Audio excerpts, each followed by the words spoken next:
Men's soccer tonight. Home debut at Southfield on campus. 9:30 Eastern time in the U.S. Open Cup against Harpo's FC. And in a I don't know who that is, but they're going to be here tonight. Whoever Harpo's is, they're It's gonna going be down, baby. You throw out the records when these two get together. Chris Watkins, the head coach of BYU men's soccer, as he prepares for their debut performance tonight back in Studio B. Chris, welcome back, man. Thanks for having me. I can't help but notice you have seemed to brought some of your own soccer swag with you. Last time I was here, you guys admired something I was wearing. I can't remember exactly Every what. time. But we sell these jerseys at games and at camp, and we sell hundreds of them, literally hundreds of them. So you'll invoice us later for this? So you guys will get an invoice. Yeah, we can't afford to give away too much stuff. Woo! But you'll get an invoice for $45 in your email box. Very cool. And Very fittingly, cool. it's a number 10. Oh, yeah. The legendary number Who's 10. the 10? Exactly. Pedro? Pedro's our number 10. Pedro Vasconcelos, my favorite Brazilian soccer player here. Thank you very much. Our only Brazilian soccer player. But. Exactly. Really cool stuff. BYU in the U.S. Open Cup tonight against Harpo's FC, as Jerem just mentioned. For those that aren't aware of what that is, explain in layman's terms what the U.S. Open Cup is and what it means. Yeah, it's basically an opportunity for teams of all levels to be involved in one single tournament. So easiest way to explain it is imagine if our baseball team were to play a game against the Orem Owls today, right?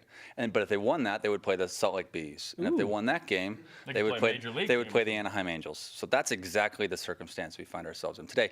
We play a team that would be considered below us and a completely amateur team out of Colorado. So they won their division and the regional against a team from Kansas City.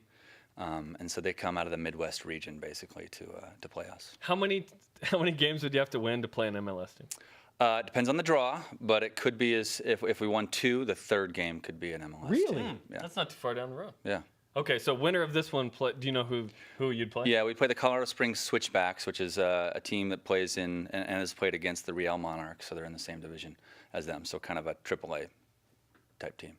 Okay, so what can we expect from the game tonight as you prepare for Harpo's FC? What do they bring to the field, and what does your team do in contrast? Yeah, I think different than most of the games we play. Often we play against men, 25, 28-year-olds.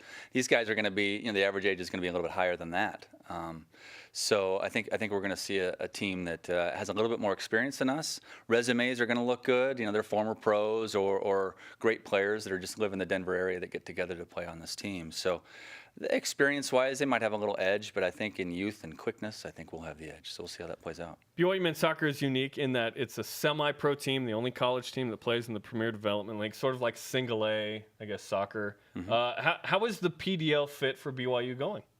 Well, I think it's a good fit. It's our only fit. Our only other option is to do what lacrosse and rugby teams are doing, and that's playing club teams. And for soccer, we just were it sounds bad, but we were just a little too good for that. We won a national championship, I think, in 2001. It was 4-0 at halftime.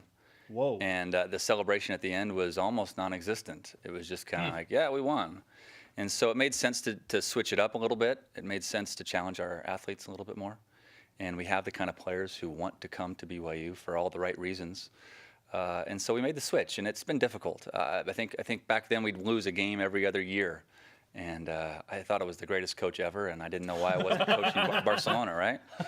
And we move into this league. The first year we went 2-15-1, and I figured, man, I'm the worst coach in the history of the world. So I'm somewhere in between. But I think more importantly, our athletes have a chance to develop on a bigger stage than they would have otherwise. Let's discuss some of the individual talent that you have on this year's roster. For those tuning in tonight or perhaps watching at Southfield, who are the players that you're really excited about that could be some of the leaders statistically and maybe mentally on this team? Yeah.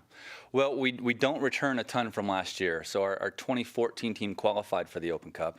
Our 2015 team plays in it. And so we're down. We have 3 starters essentially from last year that are back. Depends on how you look at it, but and some injuries tonight. We'll see how those play out. But so we're not the experienced group that we'd like to be.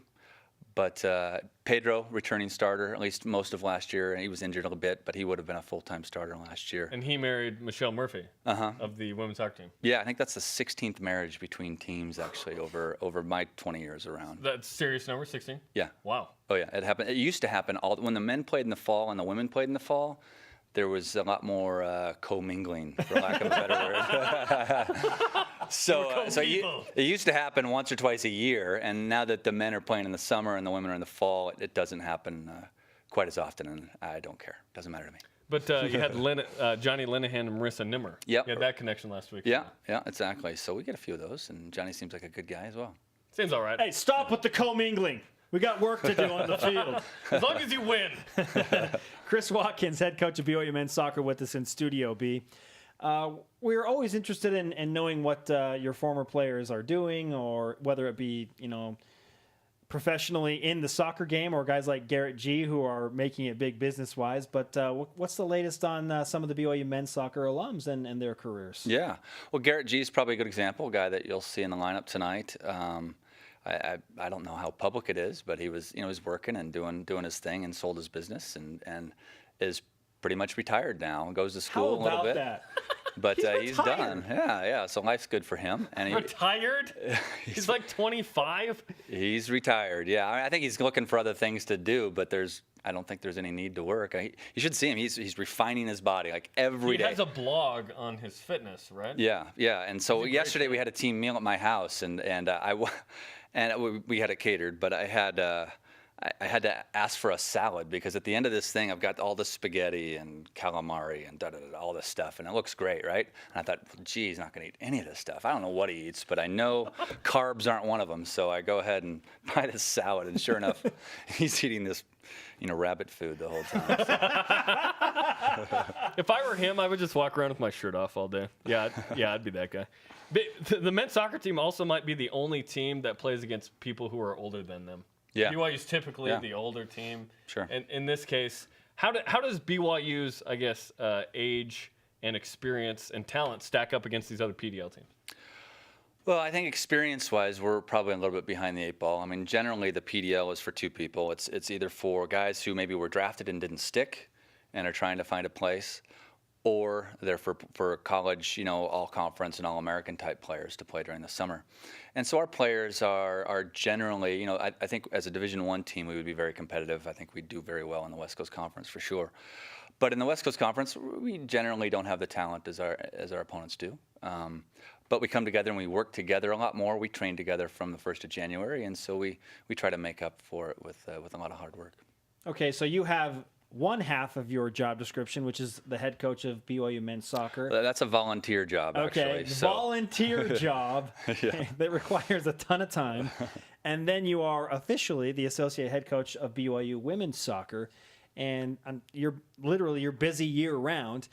We just talked to Ashley Hatch a few weeks ago in Studio B, and she's pursuing a spot on the under-23 U.S. roster, and you have some great stars on that team. What's the update with Ashley and her pursuit of playing for Team USA? Yeah, so she went, had a good time, played in some games, and did pretty well.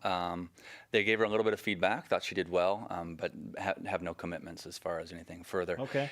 Some of that group is also in the Women's Professional League, and so some of those same kids can come down.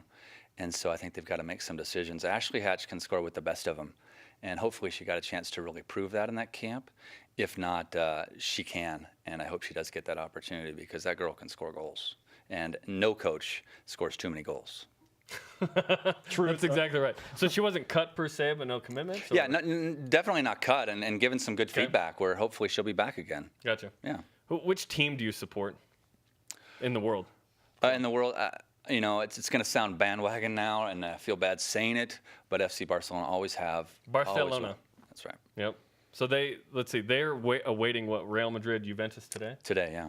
In the Champions League. Champions League semifinals to meet Barcelona in the final. Are you watching all of this? Are you I assume you're an avid soccer fan? Yeah, I watch it all. Yesterday, I actually had to do something with my son, so I missed a little bit of it. But yeah, I set my clock around that. Yeah. And I've known you for a while, but you have been to some big time games over in Europe too. Where have you been? Yeah, I've been to Barcelona. I've been to Madrid. Watched Champions League games at both facilities. And you're still alive. Yeah. Oh no, it's a safe place. I mean, the tougher places to watch games are Central and South America. Those are the places to go. To watch games. But yeah, I've been really lucky. BYU's been really good to me. I've been able to travel all around the world and watch games and take our men's team, really. We've been to 12 different foreign trips over the last 20 years, and so we've seen a lot of places. We'll have to have you on again because I know back in the day you guys played against a kind of what was it, FC Barcelona's B team or something? Yep. And you played against some Spanish nationals. That Yeah, are big time now. some guys that everyone would know. We Yeah. had the chance to play against them when they were 17, 18 years old. That's a tease for our next interview. Ah, Whenever that is. yes. Chris, great to have you in Studio B, man. Good luck tonight. Thanks for the jerseys. In the U.S. Open Cup, thank you for the jerseys, and best of luck to the BYU women's soccer as well. Thank you. It's a big year for them as well, and we need some of that karma today as well. Oh, yeah, we for give this you the game. So karma. please Yeah. pass it over. It is Take it. granted. Thank you. 9:30 Eastern. Thank You can goodness. watch it on YouTube as well tonight. Chris, thanks. Thanks, guys.